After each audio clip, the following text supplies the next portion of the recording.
한 집안에 두 형제가 있는데 동생은 할아버지를 많이 닮았고 형은 아버지를 많이 닮았고 누굴까요? 저희 집안에 둘이 있어요. 아이들 둘이 있는데 첫째 딸아이는 저를 많이 닮았어요. 얼마나 많이 닮았냐면 손금도 똑같아요. 발가락도 똑같아요. 제 예찬이 제 아들은 자기 엄마를 그렇게 똑같아요. 똑같이 닮았어요. 근데 성격도 또 비슷하게 닮았어요. 한국의 대표적인 소설가이자 문학평론가인 그 김동인 씨가 쓴 소설 중에 이런 소설이 있어요. 발가락이 닮았다.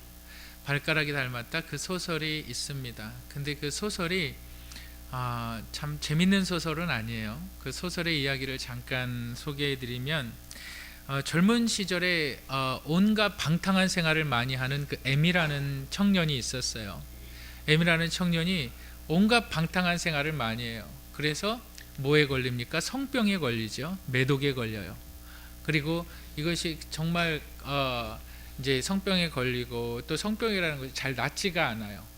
근데 이제 또 치료하고 또 그렇다고 해서 그것이 또 치료했다고 해서 그 청년이 방탕한 생활을 끝내는 게 아니라 또 방탕한 생활을 해요. 그 계속적으로 반복이 돼요. 그러다가 이 청년이 뭘 잃어버리냐면 자기의 생식 능력을 잃어버려요. 다시 이야기해서 임신을 시킬 수 없어요. 근데 그 청년이 결혼을 하게 됩니다.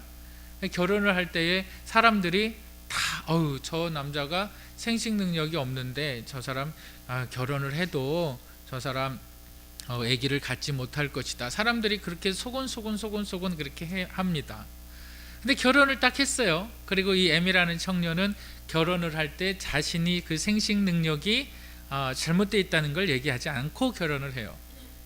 근데 본인은 알고 있죠. 자기 생식 능력에 문제가 있다는 걸 알고 있어요. 근데 결혼을 해서 얼마 지나지 않고 여자가 임신을 해요. 아내가 임신을 해요. 그 아내가 임신한 게 이 M이라는 청년에게는 이게 기쁜 일이 될까요? 기쁘지 않은 일이 될까요? 반반인 거예요. 혹시 정말 나의 아이가 맞나? 그리고 또 반은 뭐냐면 내 아이가 아닐 수도 있다. 아내가 바람을 폈을 수도 있다. 뭐 하여튼 이런 그 번민에 빠지게 됩니다. 그런데 아이가 딱 태어났어요. 아이가 태어났는데 자기 닮은 구석이 전혀 없어요. 자기 닮은 구석이 하나도 없어요. 그런데 사람들이 이미 소곤소곤하는 그 사람들 앞에서 자기 아들이 아니라고 말할 수가 있을까요? 없을까요?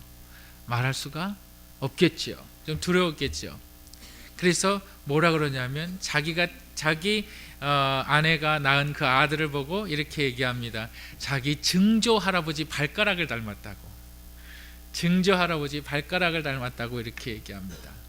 그리고 나서 어떻게 됐든지 그 아이가 자기의 아들이라고 자신의 아들이라고 막 변명을 하는 그 모습이 참으로 안타깝기까지 합니다. 김동인 씨는 당시 그 일제의 점령기에 있었던 시대에서 정말 부조리한 사회 가운데에서, 부조리하다는 것이 뭐예요?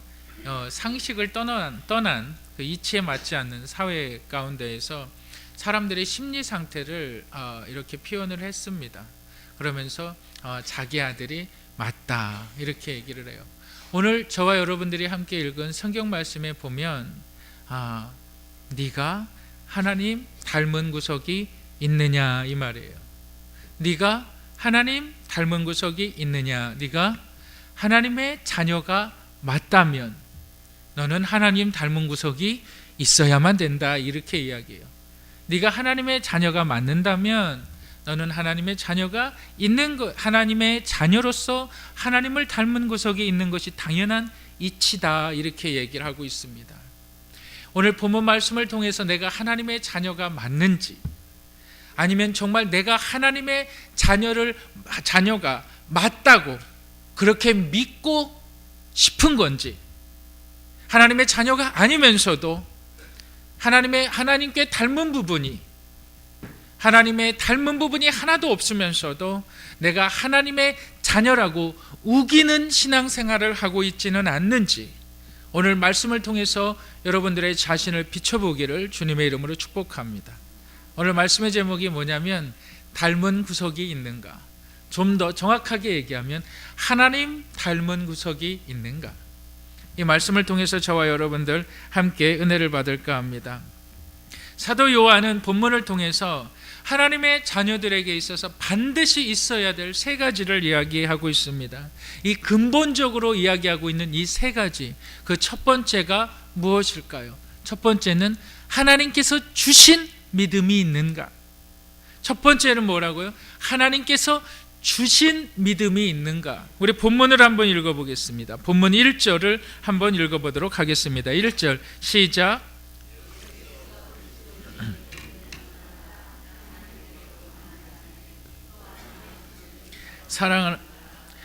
그에게서 난 자를 사랑하느니라. 우리 4장 19절을 5장 1절을 분명히 더욱더 강조하기 위해서는 우리가 4장 19절을 다시 한번 읽어볼 필요가 있습니다. 다시 한번 읽어보겠습니다. 시작. 우리가 사랑함은 그가 먼저 우리를 사랑하셨음이라. 이렇게 얘기하고 있어요. 우리가 사랑해야 되는 이유, 우리가 사랑해야 되는 이유가 뭐예요? 그가 먼저 우리를 뭐 했다는 거예요? 사랑하고 사랑했다는 겁니다. 사도 요한은 이렇게 말합니다. 하나님의 사랑이 우리들에게 나타난 증거를 갖다가 이 하나님께서 우리에게 먼저 사랑으로 다가와 주셨어요. 그 사랑의 표현이 뭐라고 말씀드렸어요? 누구라고 말씀드렸어요? 예수 그리스도라고 말씀드렸어요. 예수 그리스도, 인간의 몸을 입고 이 땅에 오신 예수 그리스도, 그분이 하나님의 사랑의 표현이죠. 먼저 하나님께서 예수 그리스도를 보내셨어요. 이 사실을 믿는 자. 근데 이 믿음이 누구로부터 시작된 믿음이냐? 하나님으로부터 시작된 믿음이에요. 이 믿음을 에베소 2장 8절에서는 뭐라고 그래요? 그렇기 때문에 선물이라고 말하는 거예요. 이 선물이 너희 안에 주어졌느냐? 믿는다라고 말할 때 그 피스티오라는 말이에요. 이걸 성경을, 이 피스티오라는 단어를 갖다가 좀 더 구체적으로 이야기하면 그냥 무턱대고 믿는 것이 아니에요. 내가 믿는다. 무엇을이 들어가는 거예요. 무엇을. 내가 무엇을, 누구를, 하나님을, 예수 그리스도를 믿는다. 그럼 거기서 끝나는 것이 아니에요. 이거 영어 표현으로 얘기하면 have to가 돼요. have to. 그 have to라는 것은 뭐냐면 반드시 믿음의 실천이 들어가야 된다는 거예요. 네가 하나님을 믿느냐, 네가 예수 그리스도를 믿느냐, 그러면 믿음의 행동은 무엇냐 이거예요. 네가 하나님을 믿느냐, 그래, 그렇다면 너의 믿음의 행동은 뭐냐 이거예요. 우리가 하나님의 자녀로서 우리가 하나님 닮은 부분이 있다고 얘기하는 첫 번째가 하나님으로부터 온 믿음이 있다는 거예요. 근데 그 믿음이 내 머리에서 있는 것이 아니고 내 지식에서 머물러 있는 것이 아니라 이 믿음이라는 것이 내가 하나님을 믿으면 이것이 내 삶에 깊숙이 침투해 들어가서 이것이 깊숙이 영향을 미치기 시작한다는 거예요. 하루가 지나고 이틀이 지나고 정말 한 달이 지나고 1년이 지나고 10년이 지날수록 이 믿음의 행동들이 나타난다는 거예요. 이 믿음의 행동들이, 하나님을 믿는 믿음의 행동들이 하나 둘씩 자라나기 시작한다는 거예요. 이게 하나님의 자녀로서의 첫 번째 특징이라는 거죠. 지난주 저는 설교를 할 때 사랑받는 자들에게라는 제목으로 하나님 말씀을 전했습니다.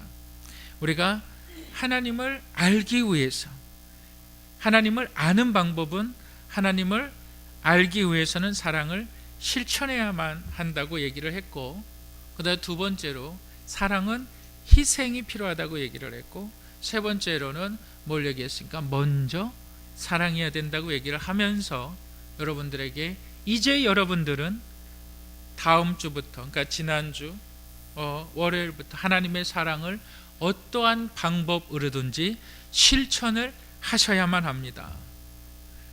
여러분들 지난주 한 주 동안 하나님의 말씀을 듣고 하나님의 사랑을 실천하셨습니까? 하나님의 사랑을 실천하지 않으셨습니까? 여러분은 여전히 하나님을 모르는 사람들입니다.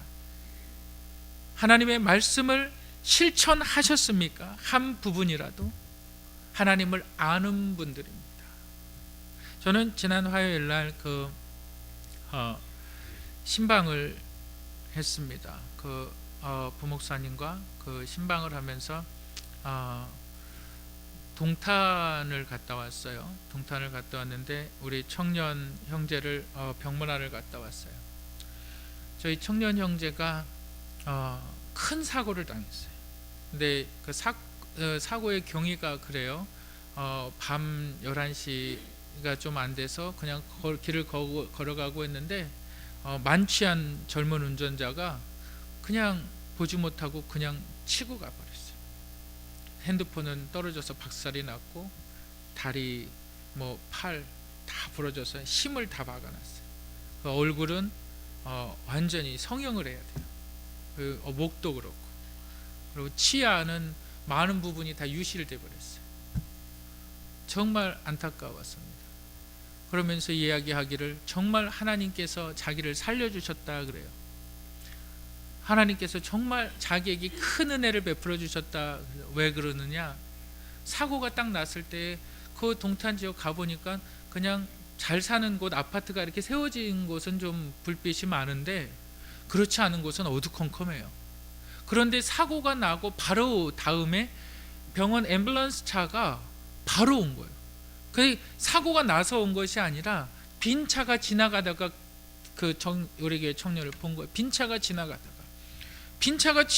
사고 나서 바로 그냥 애가 나뒹굴어져 있고 붕 떨어져 있는데 빈 차가 지나가다가 걔를 딱 보고 걔를 싣고서 병원 응급실로 데려간 거예요. 그것을 갖다가 그 앰뷸런스가 없었으면 자기는 죽었다. 머리는 내진탕이 있는 거예요. 그리고 이 내진탕의 이 흔적들이 지금 말끔히 다 없어져 버렸어요. 그러면서 이야기하기를 자기가 하나님에 대해서, 목사님 하나님에 대해서 정말 다시 믿음을 갖게 됐습니다. 정말 하나님에 대해서 다시 한번 알게 되었습니다. 하나님의 은혜에 대해서 다시 한번 깨닫게 되었습니다. 그 모습을 보고 참으로 안타까웠어요. 그래서 제가 이사야 42장 6절의 말씀을 증거를 했어요. 여호와 하나님께서 너를 지키시고 너를 보호하시며 너를 세상의 빛으로 인도하기를 원하신다. 이 하나님의 말씀이 치유의 능력이 있고 이 하나님의 말씀을 통해서 네가 다시 한번 하나님의 은혜 가운데 일어나기를 바란다. 제가 그 말씀을 전하면서 막 오게 됐어요. 그러면서 정말 그 사고난 형제를 보면서 희한하게 제 믿음이 더욱더 커져가는 것을 봤어요. 와, 하나님께서 정말 살아계시는구나. 정말 하나님께서 하나님의 자녀를 보호하시는구나. 정말 하나님께서 우리의 기도를 들으시는구나. 제가 자세한 이야기는 얘기를 하지 않겠는데 그 아버지로부터 또한 많은 이야기를 들었어요. 정말 하나님이 우리의 기도를 들으시는구나. 정말 하나님이 살아계시는구나. 정말 하나님이 우리와 함께 하시는구나. 여러분, 하나님을 알기를 원합니까? 하나님의 사랑을 실천하지 않는 자들은 하나님을 알 수 있는 방법이 없다고 말을 하고 있어요. 지난 한 주 하나님의 사랑을 여러분들이 아무것도 실천하지 않으셨습니까? 여러분들의 신앙은 전혀 자라나지 않으셨을 겁니다. 그렇게 1년이 지나고 그렇게 2년이 지나고 그렇게 10년이 지났습니까? 아니요, 여러분들의 신앙은 결코 자라나지 않을 겁니다. 여러분, 왜 그렇습니까? 오늘 말씀이 그것을 증거하고 있기 때문에 그렇습니다. 여러분들 하나님을 믿습니까? 하나님을 믿는 것은 지식적으로 아는 것이 아닙니다. 하나님을 믿는다는 것은 네가 믿음으로 말미암아 무언가 실천하기 시작하는 것입니다. 따뜻한 말 한마디로부터 실천하시길 바랍니다. 안아주는 것으로부터 실천할 수가 있지 않습니까? 왜 못하십니까? 왜요? 하나님의 자녀가 아닐 가능성이 큽니다. 여러분들은 하나님으로부터 버림받은 자일 수도 있습니다. 여러분들은 정말 하나님을 믿는 자들이 아닐 수 있습니다. 여러분들이 정말 하나님을 믿고 예수 그리스도의 생명의 능력이 있는 자라면 여러분들은 하나님의 사랑을 실천할 수밖에 없는 자라는 사실을 믿으시길 바랍니다. 우리가 믿음을 하나님께로부터 받았습니다. 이것이 하나님께로부터 왔습니다. 이 하나님께로 온 이 믿음이 우리가 실천할 수 있는 믿음이고 이것이 하나님 닮은 것인 줄 믿으시기를 바랍니다. 우리가 두 번째로 우리가 생각해야만 하는 것이 있는데, 우리가 하나님을 닮은 부분이 있습니까? 그것은 복종할 수 있어야만 합니다. 순종할 수 있어야만 합니다. 우리가 한번 2절 3절 본문 5장 2절 3절을 한번 읽어보도록 하겠습니다. 시작.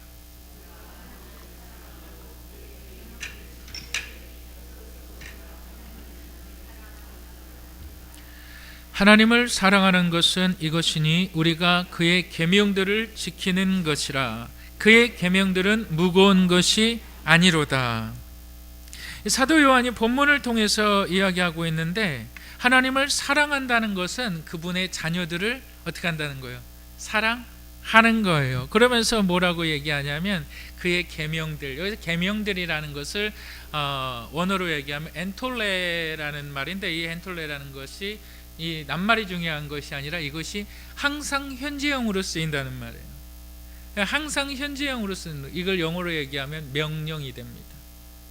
하나님께서 우리에게 명령하셨다는 거예요. 여러분, 명령에서 가장 중요한 것이 뭘까요? 명령에서 가장 중요한 것은 뭐예요? 복종이죠. 이 명령을 따를 것이냐? 따르면 뭐예요? 따르면 네가 상을 받는 거고, 그렇다면 따르지 않으면 뭐예요? 우리가 전시 상황이 됐어요. 전쟁이 났어요. 상급자가 명령을 해요. 오른쪽으로 가라고. 내가 왜 오른쪽으로 갑니까? 내 생각은 왼쪽으로 가는 것이 맞다고 생각합니다. 왼쪽으로 가요. 어떻게 됩니까? 벌을 받겠죠. 그 전시 상황에서 명령 불복종은 즉결 처형을 할 수가 있죠. 근데 사도 요한이 지금 이렇게 얘기하고 있어요.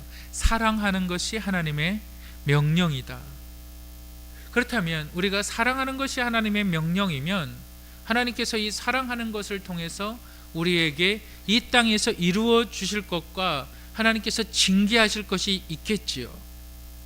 이것이 명령이라면 하나님께서 우리 이 명령을 통해서 우리에게 말씀하셨다면 우리가 이 명령을 복종하고 나아갈 때에 하나님의 주시는 상급이 있겠죠. 또한 우리가 이 명령을 불복종하고 나아갈 때에 하나님께서 주시는 벌이 있겠죠. 여러분, 그것을 믿으십니까? 우리가 먼저 첫 번째로 하나님께서 주신 계명은 이것입니다. 우리가 하나님의 계명이라고 이야기할 때 마태복음 26장 36절부터 38절 우리 한번 찾아보실까요? 마태복음 22장 36절부터 33절.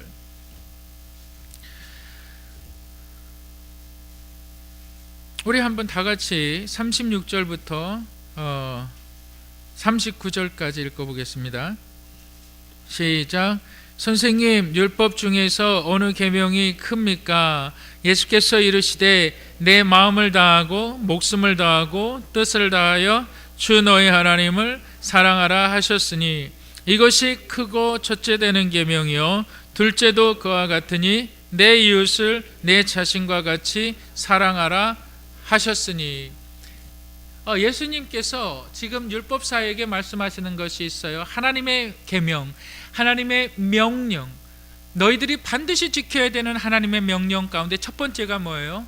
하나님 사랑해라예요. 그리고 두 번째가 뭐예요? 내 이웃을 내 몸같이 사랑하라예요. 그런데 하나님 사랑하는 것을 갖다가 네가 대충 하나님을 사랑하는 것이 아니라 내 마음을 다하고 목숨을 다하고 성품을 다하고 뜻을 다하고 힘을 다하여 내 하나님을 사랑하라. 우리가 어떻게 하나님을 사랑해야 한다는 거예요. 우리가 하나님을 사랑하는 표현이 어디에 나타나야만 합니까? 바로 예배에, 바로 이 예배에 나타나야 한다는 것입니다. 그런데 이 예배에 있어서 가장 필요한 요소들이 있어요. 예배에 있어서 우리가 잊지 말아야 되는 부분들이 있어요. 첫 번째는 뭡니까? 저와 여러분들이에요. 예배에 있어서 반드시 하나님은 예배자를 찾으세요. 이 예배자를 통해서 하나님은 예배를 받으세요. 두 번째 있어야 되는 것이 있어요. 그것이 뭐냐면 희생 제물이에요. 이 희생 제물이 뭡니까? 우리가 하나님 앞에 드리는 헌물이에요. 이 헌물을 통하여서 세상 가운데 얻은 헌물들이 하나님 앞에 구별되이 드려지는 겁니다. 그 다음에 세 번째가 뭐예요? 기대입니다. 이 예배를 통해서 하나님께서 나를 치유하시고 하나님께서 나를 만지시고 내가 다시 한번 하나님의 자녀로서 하나님의 말씀을 붙들고 세상을 향하여서 다시 한번 나아갈 수 있다라는 기대가 있어야만 합니다. 다시 이야기해서 내가 하나님 앞에 예배를 드릴 때에 이 예배가 우리의 목숨과 직결된다는 거예요. 우리의 생명과 직결된다는 거예요. 이게 연결된다는 거예요. 예배를 우습게 여기는 사람들, 예배를 등한시하는 사람들, 하나님을 알 수가 없습니다. 하나님의 은혜를 체험할 수가 없습니다. 왜요? 하나님은 예배를 통해서 만나주시는 분이기 때문에 그렇습니다. 그리고 두 번째는 뭐예요? 내 이웃을 내 몸과 같이. 내 몸과 같이 어떻게 사랑을 해요? 여러분들 내 이웃을 내 몸과 같이 사랑하신 분 계십니까? 저 못합니다. 솔직한 얘기로. 내 이웃을 내 몸과 같이 내가 어떻게 사랑해? 저 못합니다. 비유의 말씀이죠. 예수님처럼 사랑하라는 거예요. 예수님처럼. 예수님이 어떻게 사랑하셨다는 거예요? 예수님이 어떻게 사랑하셨다는 거죠? 예수님께서 높고 높은 하늘의 보좌를 버리시고 낮고 낮은 이 땅에 인간의 몸을 입고 오셨다는 거예요. 무엇 하시기 위하여서요? 죽으시기 위하여서요. 왜 죽으시기 위하여서요? 하늘의 높은 보좌를 버리시고 이 땅에 오셔서 예수님께서 하신 것이 뭐예요? 바로 너의 죄를 나에게 던져라. 너의 고집을 나에게 던져라. 너의 악함을 내가 대신 받겠다. 너의 죄악의 덩어리들을 내 몸에 뿌려버려라. 왜? 나는 의로우니까. 의롭다 하신 분은 예수 그리스도밖에 없어요. 우리의 죄를 그의 몸 안에 담당시키셨느라. 예수님처럼 사랑한다는 것이 뭐예요? 낮아지는 거죠. 겸손해지는 거죠. 여러분들 겸손해지시기를 주님의 이름으로 축복합니다. 우리가 이것을 지키면 하나님께서 우리에게 상을 주는데 이 땅에서의 상이 뭐예요? 너희의 짐이 무겁지 않을 거다. 너희 세상에서의 짐이 무겁지 않을 거다. 다시 이야기해서 더 쉽게 이야기한다면 늘 웃음꽃이 필 것이고 늘 감사가 넘칠 것이고 너의 삶이 평안할 것이고 즐거울 것이다. 왜? 하나님께서 그렇게 하신다는 거예요. 그런데 중요한 것은 너희가 나의 계명들을 지키지 않으면 이거에 따른 벌이 있다. 너희의 짐이, 너희의 삶의 짐이 언제나 무거울 것이다 이거예요. 너희의 걱정은 떠나가지 않을 것이다. 자식의 문제는 떠나가지 않을 것이다. 너희의 삶의 문제는 항상 너희의 어깨를 짓누를 것이다. 본문 말씀을 그대로 이해하시길 바랍니다. 여러분들 삶의 무게가 어떠십니까? 아니 작년보다 더 무거우십니까? 아니 어제보다 더 무거우십니까? 아니 여전히 풀려지지 아니하는 삶의 무게들이 있습니까? 내 방법이 아닌 하나님의 방법을 취하시기를 주님의 이름으로 축복합니다. 내 방법이 아닌 하나님의 방법을 우리가 서로 사랑하는 것이 우리가 마땅하다는 거예요. 우리가 서로 사랑하는 것이 우리가 할 수 있다는 거예요. 우리가 하나님을 사랑한다는 것이 우리가 낮아지고 겸손해져서 예수님처럼 사랑한다는 것이 우리에게 쉬운 일이 될 수 있다는 거예요. 여러분 이 일들을 여러분 기대하시기를 주님의 이름으로 축복합니다. 우리 옆에 사람들 보면서 우리 한번 인사하실 때에 짐이 무겁습니까? 가볍습니까? 한번 인사하시길 바랍니다.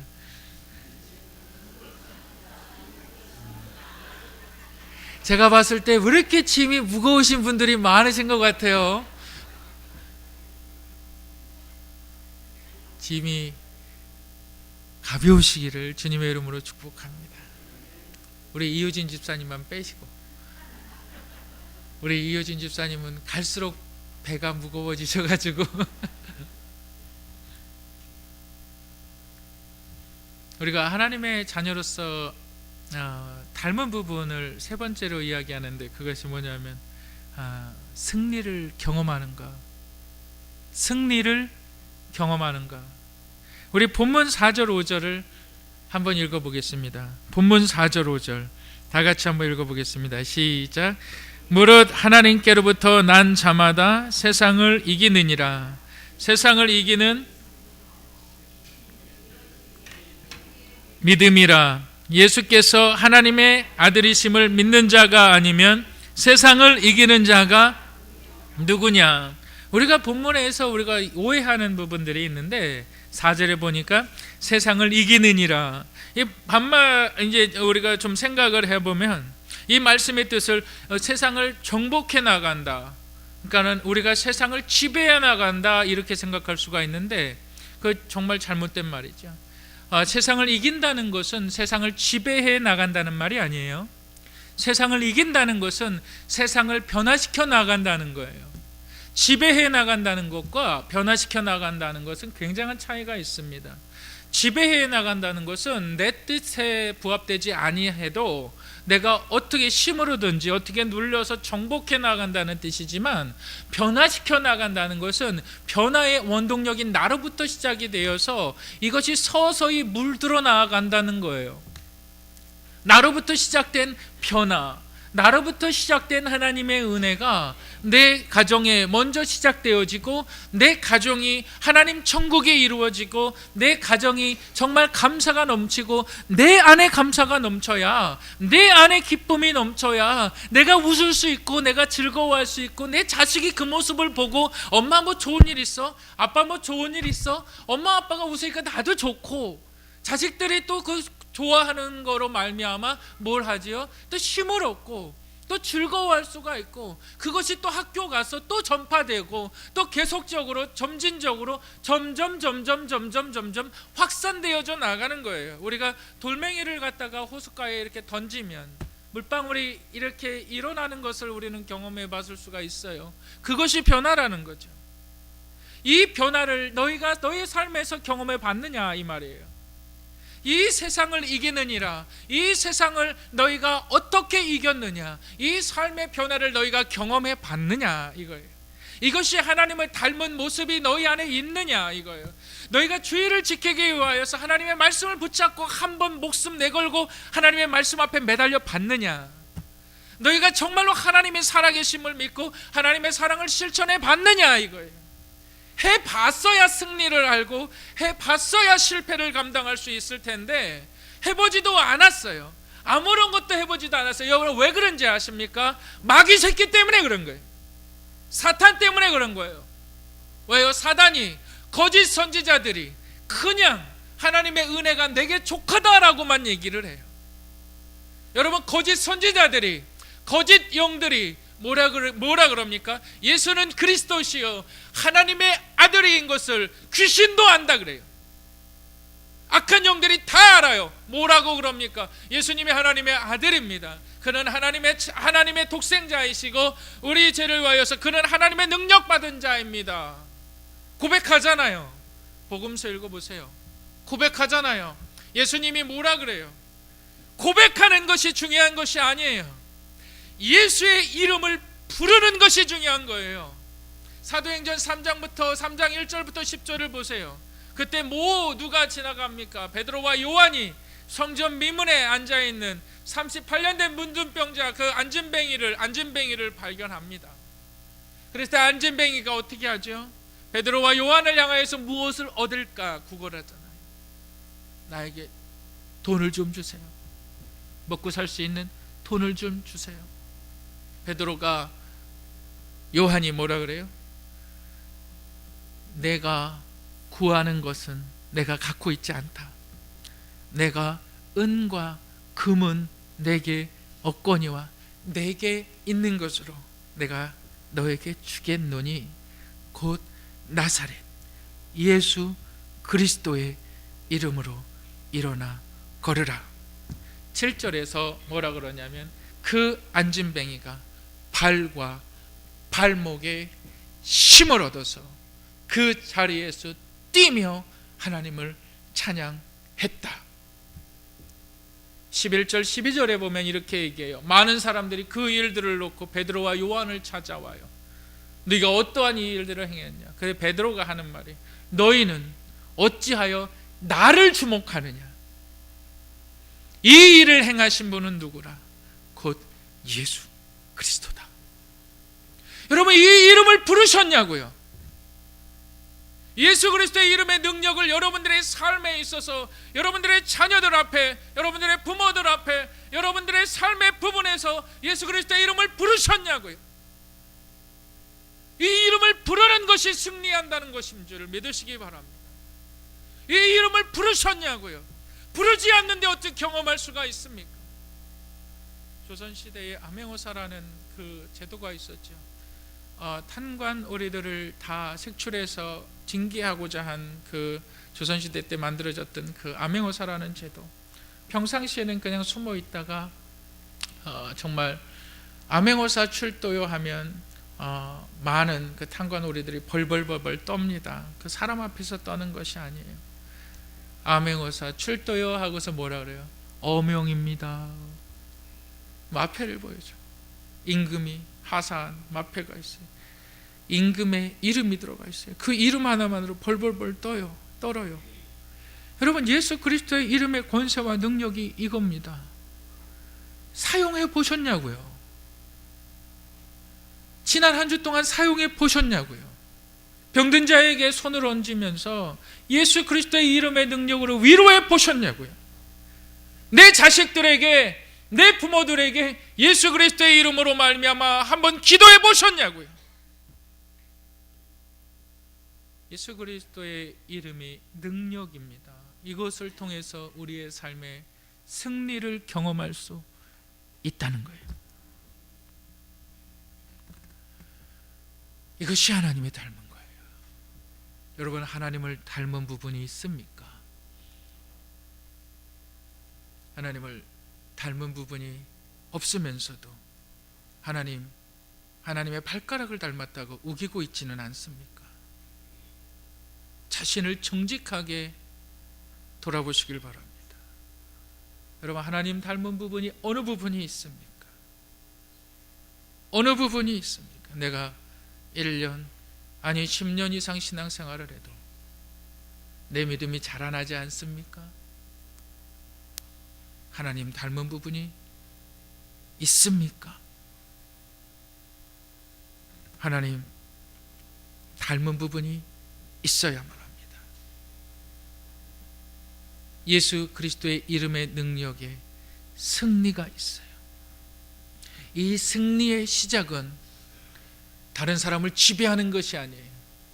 이 승리의 시작은 누구에게부터 시작됩니까? 나에게부터 시작이 되고 나에게부터 영향을 미치는 거예요. 나에게부터 영향을 미치는 거예요.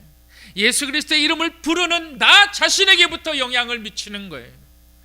나 자신에게부터 영향을 미치고 이 영향이 이제 점점 커져나간다는 사실을 믿으시기를 주님의 이름으로 축복합니다.